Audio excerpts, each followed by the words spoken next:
Hey, it's Mr. Peace. I just got done sharing my hearts at Valley Elementary School in Yucaipa, California. Beautiful day with all the students here, TK all the way through 5th grade, and got to speak to them on the main theme of anti-bullying and choosing to look at someone's heart first, just like you see your best friend, right, for what's on the inside. And like the shirt says too, one race human, that we choose to see everybody around us as human beings before anything else.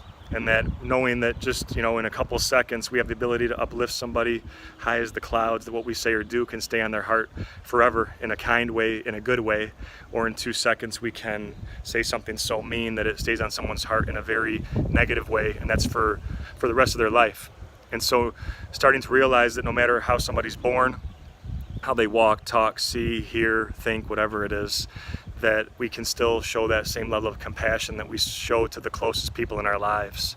And a big part of that starts with understanding our worth, but also being able to see that in someone else too. So like I talked about as well, the M on all of our hands, this M with the lines on each of our hands on our palms stands for miracle, upside down, W for worthy, and that means worthy of love, to give it and receive it. That once we really understand and buy into our value, now we can go help somebody else see their own, and be that light to their heart and choose kindness, because that love can truly overcome that hate and the hatred that we talk about, these hurt people being ourselves sometimes, or others. We can turn that into healed people who help to heal people, and it starts in the heart.